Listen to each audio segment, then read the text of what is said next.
Goedemorgen, staatssecretaris en Tanja en mevrouw Vrij.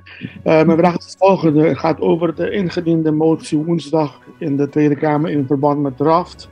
Aruba mag nu een lening aanvragen elders, weliswaar tegen de hogere rente, om de liquiditeitsschuld te kunnen herfinancieren. Dat mocht hij eerder niet doen en nu wel. Daarom was een Tweede Kamerlid niet tevreden en had woensdag een motie ingediend voor verduidelijking. Mijn vraag is nu, waarom heeft u die verandering toegestaan? Dat kan leiden uiteindelijk tot een hogere schuld voor Aruba, wat Nederland juist niet wil.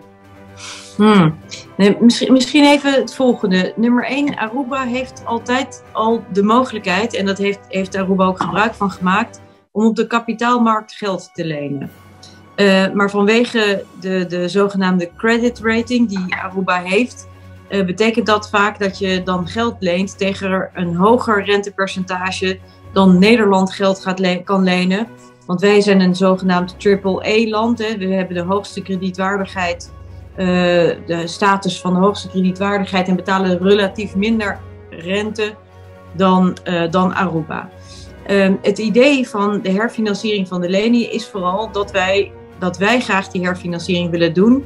En dat we dat ook willen doen tegen het percentage waar dat ook geldt voor Nederland. Maar we hebben wel gezegd dat als voorwaarde voor de herfinanciering geldt voor Aruba, dat zij die Rijkswet voor financieel toezicht aannemen. En wanneer dat niet het geval zal zijn, dat er dan een hoger rentepercentage zal gelden. Punt. Dus dit is het. Maar Aruba kan al gewoon lenen op de kapitaalmarkt, maar betaalt dan een hoger percentage dan wanneer het land leent bij Nederland. Maar waarom de motie dan eigenlijk? Dat heb ik niet goed. Nou, die motie is eigenlijk, en daarom heb ik die ook oordeelkamer gegeven, een onderstreping van het beleid wat ik heb aangekondigd.